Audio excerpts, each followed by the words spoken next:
गरीब, शोषित, वंचित के लगातार उत्थान करने वाले उनके मसीहा के रूप में माननीय प्रधानमंत्री जी विश्व के सबसे लोकप्रिय नेता हैं। मैं माननीय प्रधानमंत्री जी से निवेदन करता हूं कि यहाँ पे बैठे हुए कार्यकर्ताओं, करोड़ों कार्यकर्ताओं को संबोधित करें।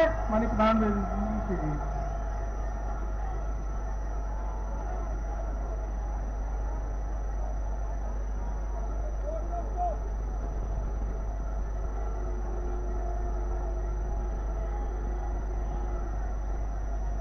भारत माता की, भारत माता की, भारत माता की। आज उत्साह का दिन है, उत्सव का दिन है। ये उत्सव भारत के लोकतंत्र के लिए है। मैं इन चुनावों में हिस्सा लेने वाले सभी मतदाताओं को बहुत बहुत बधाई देता हूं। उनके निर्णय के लिए मतदाताओं का आभार व्यक्त करता हूं। विशेष रूप से हमारी माताओं बहनों ने, हमारे युवाओं ने जिस प्रकार भारतीय जनता पार्टी को भरपूर समर्थन दिया है, वो अपने आप में बहुत बड़ा संदेश है। मुझे इस बात का भी संतोष है कि फर्स्ट टाइम वोटर्स ने बढ़ चढ़कर मतदान में हिस्सा लिया और भाजपा की जीत पक्की की।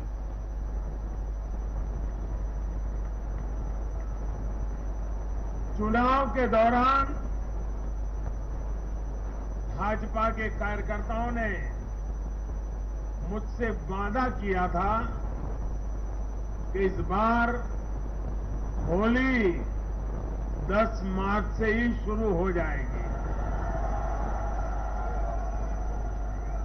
हमारे कर्मठ कार्यकर्ताओं ने ये विजय ध्वज फहरा करके इस वायदे को पूरा करके दिखाया है। मैं भाजपा के सभी कार्यकर्ताओं की भूरी भूरी प्रशंसा करूंगा, जिन्होंने दिन रात देखे बिना इन चुनावों में कड़ी मेहनत की। हमारे कार्यकर्ता जनता जनार्दन का दिल जीतने में, जनता जनार्दन का विश्वास जीतने में सफल रहे और पूरे पार्टी का नेतृत्व जिन्होंने किया, कार्यकर्ताओं ने को जिन्होंने लगातार मार्गदर्शन किया, ऐसे हमारे राष्ट्रीय अध्यक्ष श्रीमान जगत प्रकाश नड्डा जी को भी मैं बहुत बहुत अभिनंदन करता हूं, बहुत बहुत बधाई देता हूं।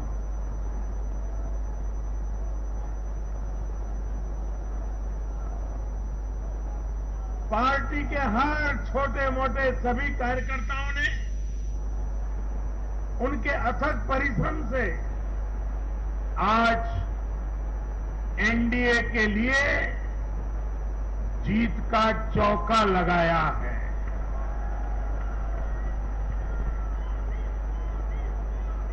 साथियों,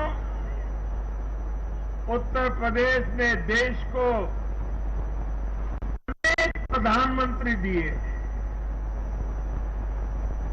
लेकिन 5 साल का कार्यकाल पूरा करने वाले किसी मुख्यमंत्री के दोबारा चुने जाने का ये पहला उदाहरण है।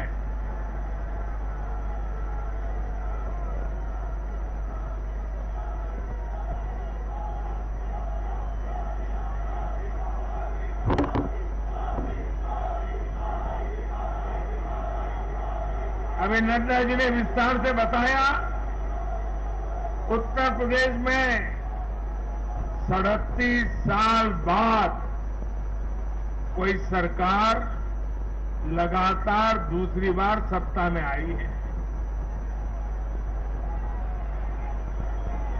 3 राज्य यूपी, गोवा और मणिपुर में सरकार में होने के बावजूद बीजेपी के वोट शेयर में वृद्धि हुई है।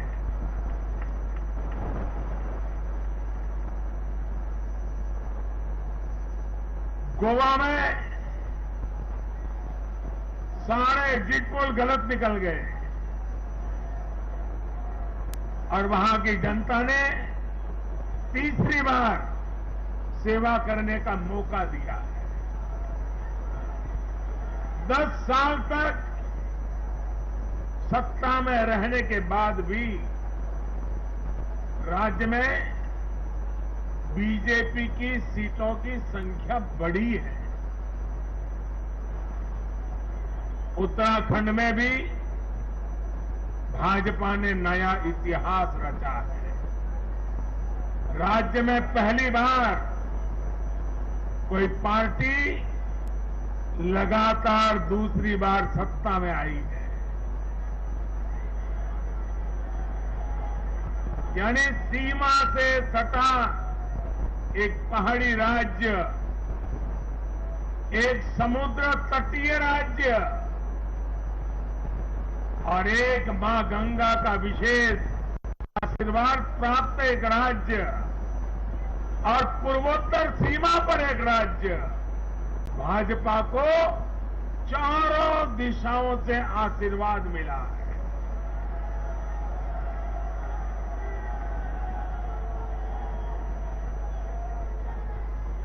इन राज्यों की चुनौतियां भिन्न है,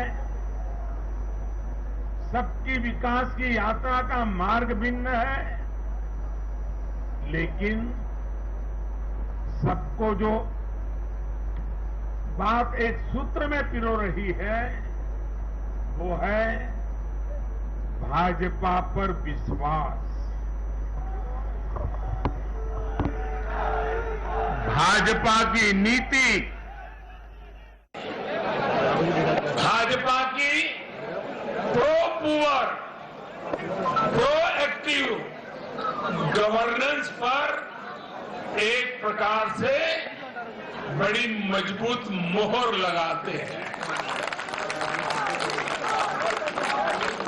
पहले जनता अपने ही हक के लिए सरकार के दरवाजे खटखटाकर थक जाती थी। बिजली, पानी, गैस, टेलीफोन, बहुत बुनियादी सुविधाओं के लिए, सामान्य जरूरतों के लिए सरकारी दफ्तरों के चक्कर काटने पड़ते थे, पैसे देने पड़ते थे। कुछ साधन संपन्न लोगों तक सुविधा पहुंचने के रास्ते अलग थे, पहुंच जाती थी। देश में गरीबों के नाम पर घोषणाएं बहुत हुई, योजनाएं भी बहुत बनी, लेकिन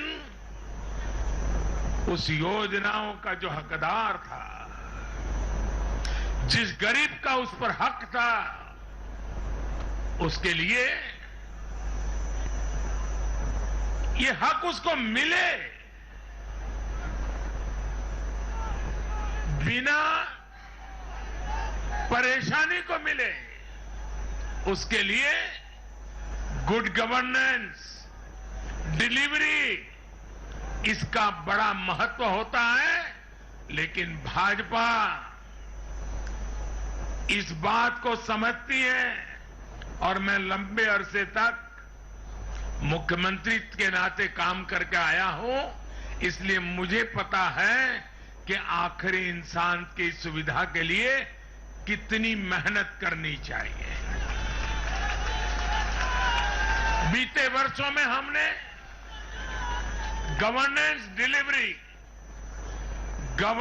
डिलीवरी सिस्टम तो बेहतर किया ही, साथ साथ पूरी प्रक्रिया में पारदर्शिता भी लाए हैं।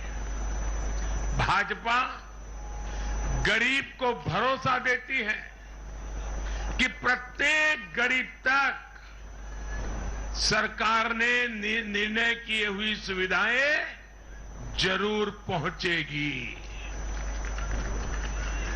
और मैं गरीब के घर तक उसका हक पहुंचाए बिना चैन से बैठने वाला इंसान नहीं।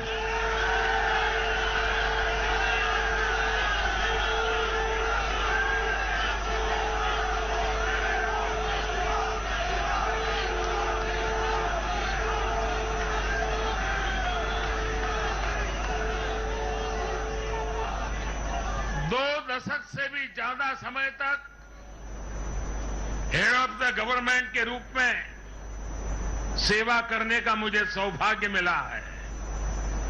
सरकार में कितनी दिक्कतें होती हैं, गवर्नेंस में कितनी दिक्कतें होती हैं, इसको भली भांति जानता हूं। उसके बावजूद भी मैंने एक ऐसी हिम्मत की है, शायद कोई न कर पाए। और वो हिम्मत मैंने लाल किले से 15 अगस्त को मेरे भाषण में उसको व्यक्त किया था। मैंने कहा था कि अब भाजपा को जहां जहां सेवा करने का मौका मिलेगा, हम हर योजना के जो हकदार हैं उनके लिए 100% सैचुरेशन, यानी काम को 100% पूरा करना, हर गरीब तक हर सरकारी योजना का लाभ पहुंचाना, ये 100% की कल्पना करना 2 दशक से ज्यादा समय सरकार का काम करने के बाद मैं कहता हूं, ये बहुत बड़ी हिम्मत की है मैंने। और ये हिम्मत मैंने इसलिए की है कि जब ईमानदारी होती है, नीयत साफ होती है, गरीबों के प्रति करुणा होती है, देश का कल्याण यही जीवन का मंत्र होता है, तो फिर ऐसे निर्णय करने की ताकत पैदा होती है। हम हर गरीब तक पहुंचेंगे, हम हर गरीब तक पहुंचेंगे, 100% लाभार्थियों तक पहुंचेंगे। भाई और बहनों, आज मैं देश की महिलाओं, हमारी बहन बेटियों को विशेष रूप से नमन करता हूं। चुनाव के नतीजों में मेरी इन माताओं बहनों का, बेटियों का बहुत बड़ा योगदान है। ये हमारा सौभाग्य है कि भाजपा को बहनों, बेटियों, माताओं ने इतना स्नेह दिया है, इतना आशीर्वाद मिला है। जहां जहां महिला मतदाताओं ने पुरुषों के मुकाबले ज्यादा वोट किया है, वहां बीजेपी को बम्पर जीत मिली है।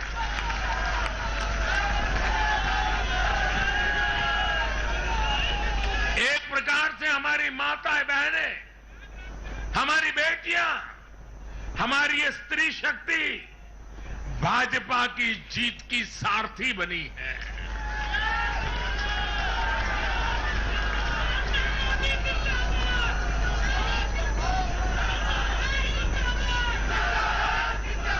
मैं जब गुजरात में था तो कभी कभी कुछ ऐसी घटनाएं हो जाती थी कि लोग चिंता करते थे, मोदी जी आपकी सुरक्षा का क्या, आप चिंता क्यों नहीं करते, अपने आप को क्यों संभालते नहीं हैं। तो मैं एक ही जवाब देता था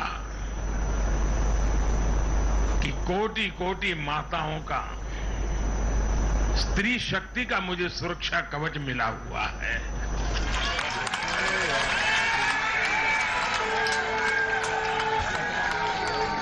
साथियों, भारत की माताएं, बहन, बेटियां निरंतर भाजपा पर विश्वास कर रही है।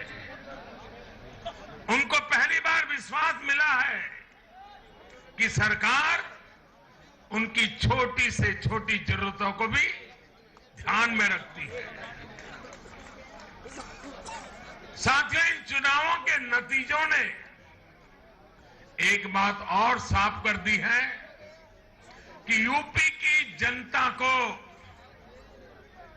और मैं सभी ज्ञानियों को कहता हूं कि देश की भलाई के लिए अब पुरानी घिसी पिटी रिकॉर्ड छोड़ के जरा नए सिरे से सोचना शुरू कीजिए।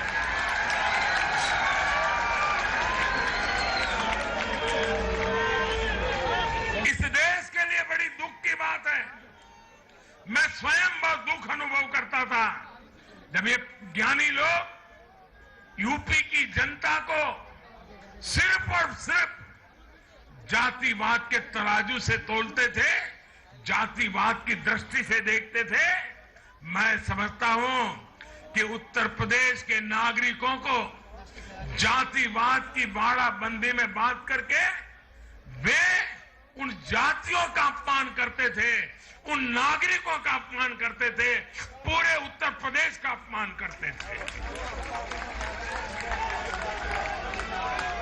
कुछ लोग ये कहकर यूपी को बदनाम करते हैं कि यहां के चुनाव में तो जाति ही चलती है। लेकिन भाइयों बहनों, उत्तर प्रदेश के लोगों ने दिखा दिया है। 2014 के चुनाव नतीजे देखें, 2017, 2019 के नतीजे देखें और अब फिर 22 में भी देख रहे हैं। हर बार यूपी के लोगों ने सिर्फ और सिर्फ विकासवाद की राजनीति को ही चुना है। यूपी के लोगों ने इन लोगों को यह सबक दिया है और यह सबक उनको सीखना होगा।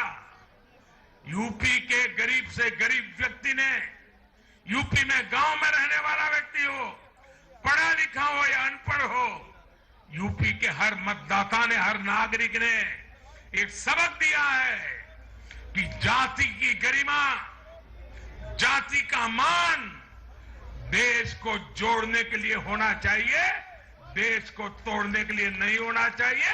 और ये करके दिखाया है, 4 चुनावों में करके दिखाया है। वैसे आज मैं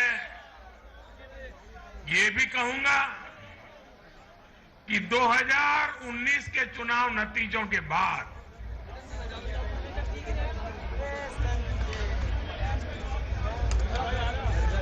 कुछ पॉलिटिकल ज्ञानियों ने कहा था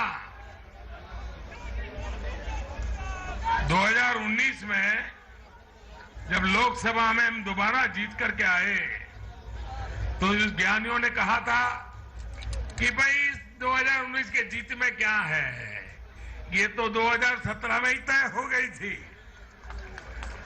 क्योंकि 2017 में यूपी का रिजल्ट आया था।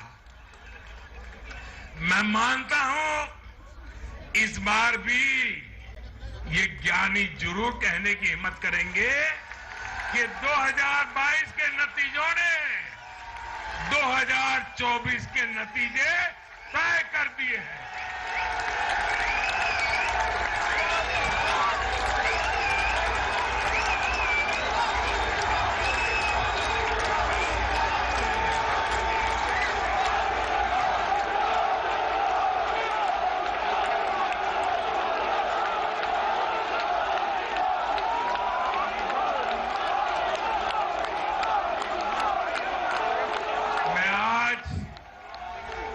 पंजाब के भाजपा कार्यकर्ताओं की भी विशेष प्रशंसा करूंगा। उन्होंने विपरीत परिस्थितियों में जिस प्रकार पार्टी का झंडा बुलंद किया है, वो आने वाले समय में पंजाब में भाजपा की मजबूती को, देश की मजबूती को एक अहम स्थान के रूप में विकसित करेंगे, ये मेरा पूरा विश्वास है। पंजाब में भाजपा एक शक्ति के रूप में उभरनी है, ये मैं अपनी आंखों के सामने देख रहा हूं दोस्तों। सीमावर्ती राज्य होने के नाते पंजाब को अलगाववादी राजनीति से सतर्क रखना भाजपा का कार्यकर्ता जान की बाजी लगा करके भी इस काम को करता रहेगा।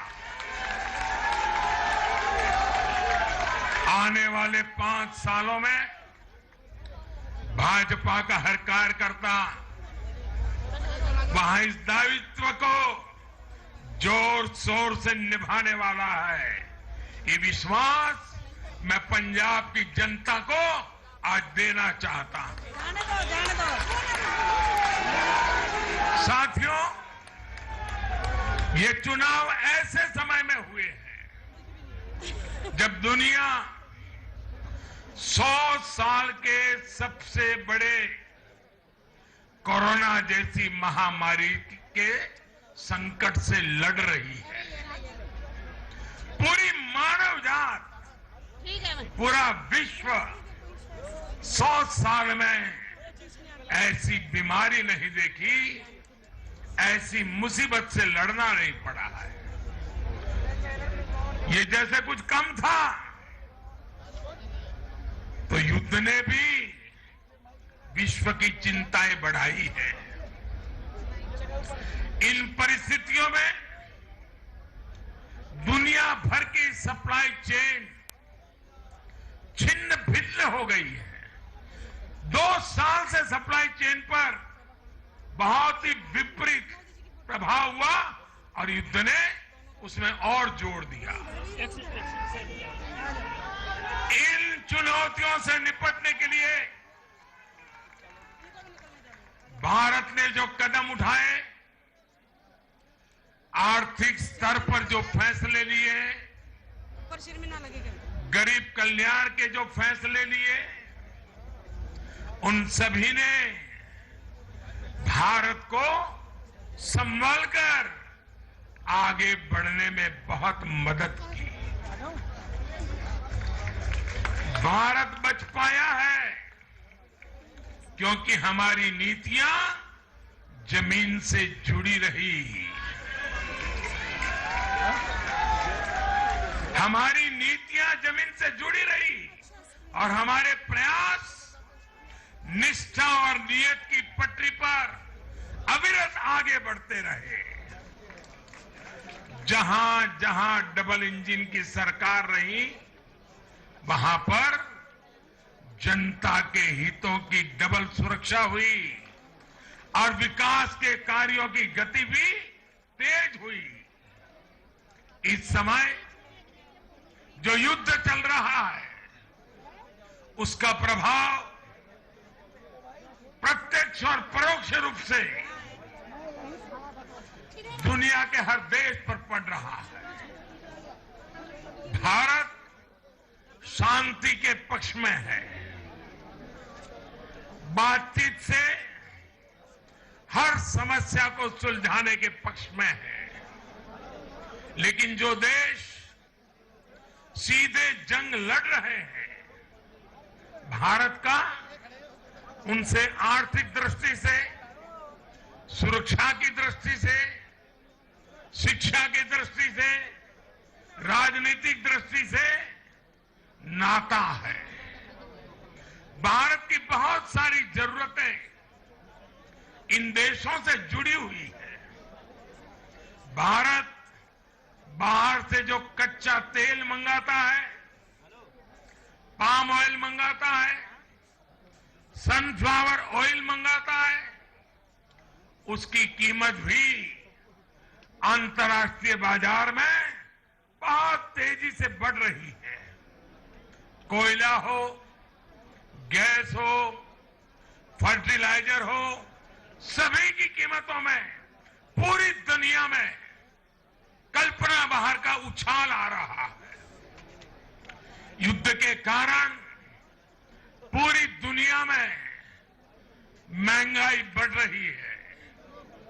विकासशील देशों को विशेष रूप से कठिनाई का सामना करना पड़ रहा है। साथियों, इस वैश्विक संदर्भ में इन कठिनाइयों के बीच इस बार के बजट पर नजर डालें तो एक विश्वास पैदा होता है। देश आत्मनिर्भर भारत अभियान के मार्ग पर आगे बढ़ रहा है। इस भावना को इस बार के बजट से और ऊर्जा मिली है और मैं मानता हूं कि दुनिया भर में बने निर्माण हुए इस विपरीत वातावरण में, उथल पुथल से भरे माहौल में, अनिश्चितता से भरे माहौल में भारत की जनता ने विशेष करके उत्तर प्रदेश जैसे राज्यों ने अपनी दूरदृष्टि का परिचय दिया है। भारत के मतदाताओं ने जिस तरह इन चुनावों में स्थिर सरकारों के लिए वोट दिया, वो इस बात का प्रतिबिंब है कि लोकतंत्र भारतीयों की रगों में है।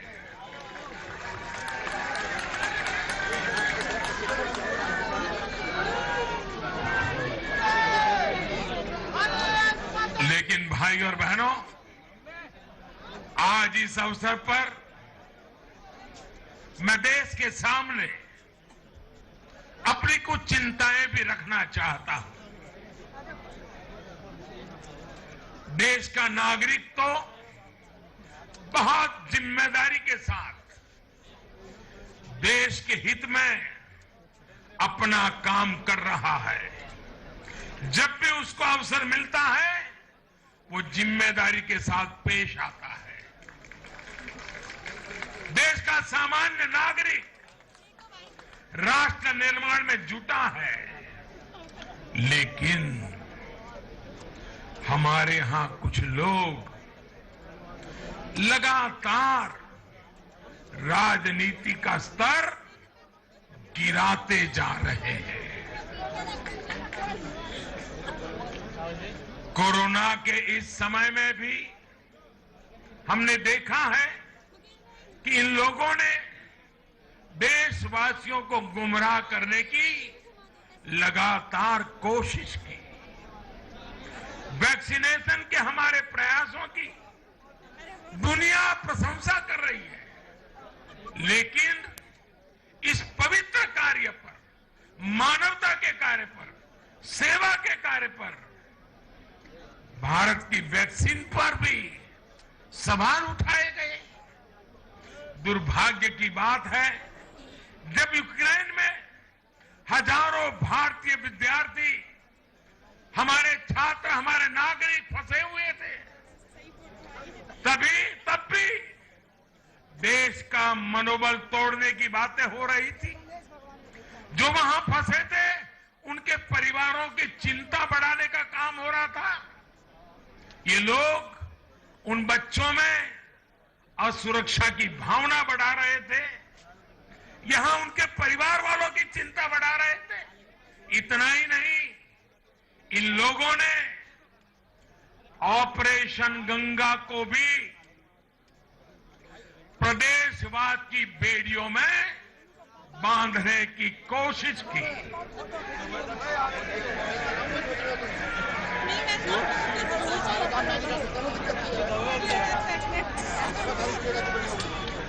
हर योजना को, हर कार्य को क्षेत्रवाद, प्रदेशवाद, जातिवाद, संप्रदायवाद का रंग देने का प्रयास भारत के उज्जवल भविष्य के लिए बहुत बड़ी चिंता का विषय है। साथियों, इन चुनावों में मैंने लगातार विकास की बात की। गरीबों को घर, गरीबों को राशन, वैक्सीन, आधुनिक इंफ्रास्ट्रक्चर, हर विषय पर भाजपा का विजन लोगों के सामने रखा। इसके साथ ही जिस एक बात पर मैंने सबसे ज्यादा चिंता जताई थी वो थी गौर परिवारवाद। मैंने राज्यों के लोगों को बताया कि कैसे मैं किसी परिवार के खिलाफ नहीं हूं, न ही मेरे किसी की व्यक्तिगत दुश्मनी है। मैं लोकतंत्र की चिंता करता हूं और मैं सभी ज्ञानियों को कहता हूं, जरा लोकतंत्र के तराजू पर इन चीजों को तोल के देखो।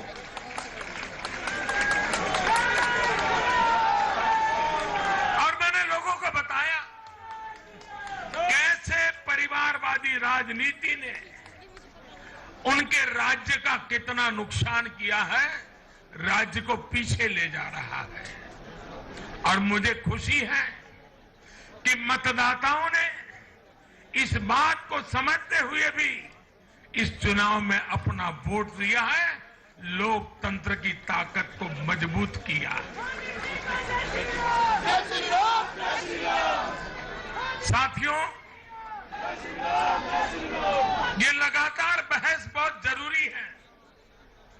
भारत जैसे लोकतंत्र में और देश को जिस ऊंचाई पर ले जाना है उसको ध्यान में रखते हुए जिन मुद्दों को मैं उठा रहा हूं उसको निरपेक्ष भाव से बहस होना जरूरी है। भारत में परिवारवादी राजनीति का, ये मेरे शब्द लिख करके रखिए दोस्तों, एक न एक दिन ऐसा आएगा जब भारत में परिवारवादी राजनीति का सूर्यास्त ये देश के नागरिक करके रहेंगे।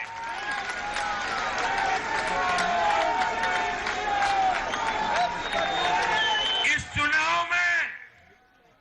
चुनाव में देश के मतदाताओं ने अपनी सूझबूझ का परिचय दिखाते हुए ये क्या होने वाला है इसका इशारा कर दिया है। साथियों, आज एक और विषय में देश के लोगों के सामने रखना चाहता हूं। ये विषय है भ्रष्टाचार के खिलाफ कार्रवाई को रोकने की साजिश। आप मुझे बताइए साथियों, क्या भ्रष्टाचार के खिलाफ कार्रवाई होनी चाहिए कि नहीं होनी चाहिए? भ्रष्टाचार करने वालों पर कड़ी कार्रवाई होनी चाहिए कि नहीं होनी चाहिए? ये भ्रष्टाचार रूपी दिमाग देश में से नष्ट होनी चाहिए कि नहीं होनी चाहिए? साथियों, हमारे देश में भ्रष्टाचार के खिलाफ लोगों में, भ्रष्टाचारियों के खिलाफ ऐसे लोगों के प्रति एक भयंकर नफरत का भाव रहता है। देश की गाढ़ी कमाई को लूटकर अपनी तिजोरी भरने की ये प्रवृत्ति कुछ लोगों की पहचान के साथ जुड़ गई है। भारतीय जनता पार्टी 2014 में एक ईमानदार सरकार का वायदा करके चुनाव जीती थी और हमारी ईमानदारी को देखकर 2019 में जनता ने हमें और ज्यादा आशीर्वाद दिया।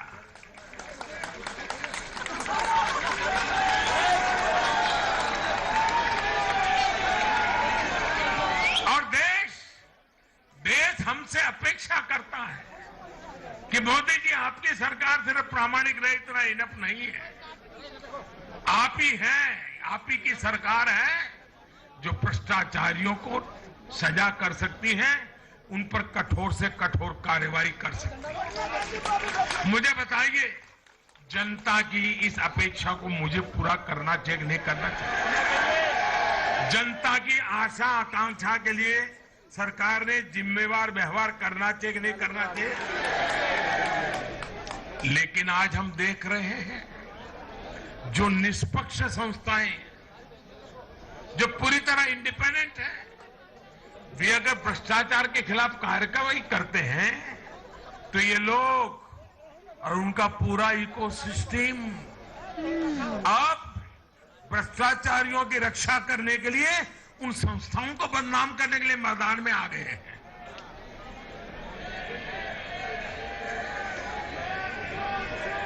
ये देश का कितना बड़ा दुर्भाग्य है कि घोटालों से घिरे लोग एकजुट होकर अब अपनी इकोसिस्टम की मदद से इन संस्थाओं पर ही दबाव बनाने लगे हैं। जांच एजेंसियों को रोकने के लिए ये लोग अपने इकोसिस्टम के साथ मिलकर नए नए तरीके खोजते हैं। इन लोगों को देश की न्यायपालिका पर भी भरोसा नहीं है। पहले हजारों करोड़ रुपए का भ्रष्टाचार करो, फिर जांच भी नहीं होने दो, और जांच करे तो उस पर दबाव बनाओ। ये इन लोगों की प्रवृत्ति है। और देश के लोगों को एक और बात पर मैं ध्यान देना के लिए आकर्षित करना चाहता हूं। ये लोग किसी भ्रष्टाचारी पर कार्रवाई होते ही उसे धर्म का रंग देते हैं, प्रदेश का रंग दे देते हैं, जाति का रंग देने लगते हैं। ये नए तौर तरीके शुरू हुए हैं। किसी माफिया के खिलाफ अदालत कोई फैसला सुना देती है तो भी उसे ये लोग धर्म और जाति से जोड़ देते हैं। ऐसे में भारत के मैं सभी संप्रदायों से आग्रह करता हूं, मैं सभी जाति पे गर्व करने वाले ईमानदार लोगों से आग्रह करना चाहता हूं, उन सबको सोचना होगा कि ऐसे भ्रष्टाचारियों, ऐसे माफियाओं को अपने समाज से, अपने संप्रदाय से, अपनी जाति से दूर करने की हिम्मत करें। इससे समाज भी मजबूत होगा, संप्रदाय भी मजबूत होगा और हर व्यक्ति का भला होगा। और यूपी में हमारी विजय का एक कारण ये भी है कि वहां के लोगों ने कई दशकों से ऐसी राजनीति का बहुत नुकसान सहा है। मैं बनारस का सांसद होने के नाते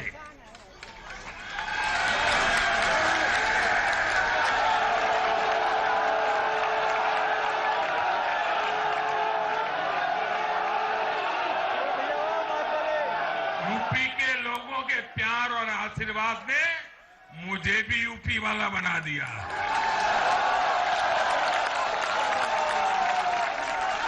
मैं बनारस का सांसद होने के नाते मेरे अनुभव से कह सकता हूं, यूपी के लोग ये बात समझ चुके हैं कि जाति को बदनाम करने वालों से, संप्रदाय को बदनाम करने वालों से अब दूर रहना है और राज्य के विकास को ही सर्वोच्च प्राथमिकता देनी है। साथियों, आजादी के 75वें वर्ष को देखते हुए भी इन चुनाव परिणामों का बहुत महत्व है। भारत आजादी के अमृत काल में प्रवेश कर रहा है। ये चुनाव परिणाम आने वाले 25 वर्षों के हमारे राष्ट्रीय संकल्पों के प्रति देश के मिजाज को, देश के मूड को प्रतिबिंबित करते हैं। यहां से हम 2 पटरियों पर एक साथ तेजी से काम करने वाले हैं। एक तरफ गांव, गरीब, छोटे किसान, लघु उद्यमी, उनके कल्याण पर हमारा जोर है। वहीं दूसरी तरफ देश के संसाधनों, देश की युवा शक्ति को नए अवसर देकर हम आत्मनिर्भरता के मिशन को तेज करना चाहते हैं। भारत का युवा आज अपने हुनर से, अपनी बुद्धि के बल से और अपनी क्षमता के उपयोग से दुनिया को समाधान दे रहा है।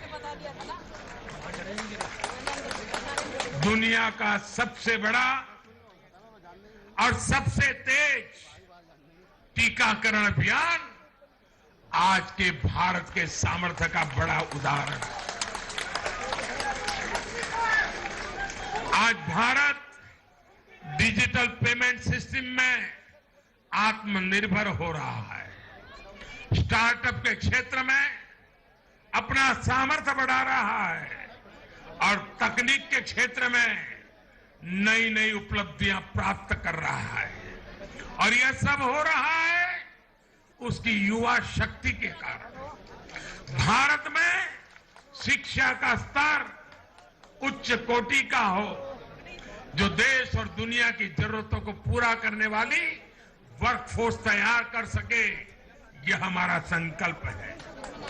आज एक ऐसे नए भारत का निर्माण हो रहा है जहां आपकी पहचान आपके काम से होती है, न कि आपके परिवार से होती है। मुझे विश्वास है सबका साथ, सबका विकास, सबका विश्वास और सबका प्रयास के मंत्र पर चलते हुए हम अपने अपने राज्यों को नई ऊंचाई पर लेके जाएंगे।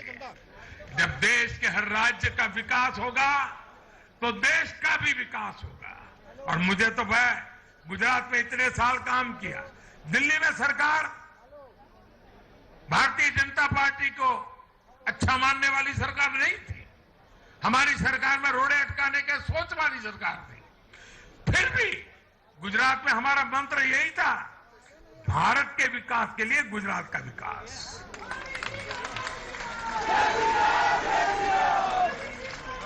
साथियों, हमें जुट जाना है, एक पल भी गंवाना नहीं है। चुनौतियां कितनी ही कठिन क्यों न हो, लेकिन जीतने का संकल्प उससे भी बड़ा होता है।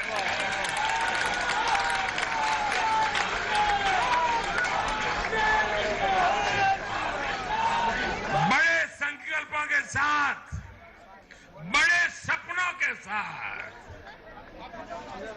ऊंची सी ऊंची ऊंचाइयों को पार करने के इरादे के साथ देश को आगे बढ़ाना है। साथियों, इतना बड़ा भव्य विजय भारत के उज्जवल भविष्य की गारंटी है। मैं एक बार फिर भारत के उज्जवल भविष्य के लिए ये जो निर्णायक मतदान किया है, इसलिए हमारे मतदाता अभिनंदन के बहुत अधिकारी हैं। आइए दोनों हाथ ऊपर करके तालियों के गड़गड़ाहट के साथ सभी मतदाताओं का अभिनंदन करें, मतदाताओं का आभार व्यक्त करें, मतदाताओं का गौरवगान करें।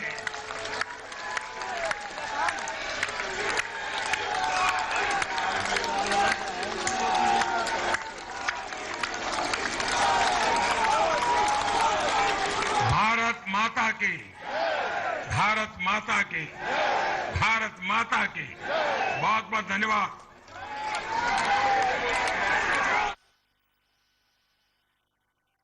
पंतप्रधान नरेंद्र मोदींनी लोकांनी भाजपाला भ्रष्टाचारांविरोधात लढायला मत दिलंय। देशात भ्रष्टाचारांच्या विरोधात कारवाई सुरूच राहणार असं पंतप्रधानांनी म्हटलंय। भ्रष्टाचारांचे समर्थक तपास यंत्रणांना बदनाम करतायत असंही पंतप्रधान नरेंद्र मोदींनी म्हटलंय। भ्रष्टाचारांवरील कारवाई विरोधात धर्म, जात आणि प्रादेशिकतेचा बचाव उभा केला जातो। लोकांनी भाजपाला भ्रष्टाचारांविरोधात लढायला मत दिले। देशात भ्रष्टाचारांच्या विरोधात कारवाई सुरूच राहणार असं पंतप्रधान नरेंद्र मोदी यांनी म्हटलंय। भ्रष्टाचारांचे समर्थक तपास यंत्रणांना बदनाम करतायत, तसेच भाजपाला जनतेचा आशीर्वाद असल्याचंही पंतप्रधान नरेंद्र मोदी यांनी म्हटलंय। एक दिवस लोक घराणेशाहीचा अंत नक्कीच करतील असा विश्वास पंतप्रधानांनी व्यक्त केलाय। ऑपरेशन गंगाच्या बदनामीचेही अनेक प्रयत्न झाले। आम्ही विकास आधारित मते मागितली असं पंतप्रधान नरेंद्र मोदी यांनी म्हटलंय। घराणेशाहीच्या राजकारणाने देशाचे नुकसानच केले असल्याचं मत पंतप्रधानांनी व्यक्त केलंय। एक दिवस लोक घराणेशाहीचा अंत करतील। जागतिक आव्हानातही देशाची आत्मनिर्भरतेकडे वाटचाल असल्याचं पंतप्रधान नरेंद्र मोदी यांनी म्हटलंय। कोरोना काळ आणि युद्धाने भारतासमोर आव्हाने उभी केली आहेत। युद्धाचा जगावर परिणाम, भारत शांततेचा आग्रही असल्याचं पंतप्रधानांनी सांगितलंय। युद्ध लढणाऱ्या देशांवर भारताचे अवलंबित्व असल्याचंही पंतप्रधानांनी म्हटलंय। जागतिक आव्हानातही देशाची आत्मनिर्भरतेकडे वाटचाल सुरू असल्याची माहिती पंतप्रधान नरेंद्र मोदी यांनी दिली आहे। कोरोना काळ आणि युद्धाने भारतासमोर आव्हाने उभी केली असल्याचं पंतप्रधान नरेंद्र मोदी यांनी भाषणात बोलताना म्हटलं आहे।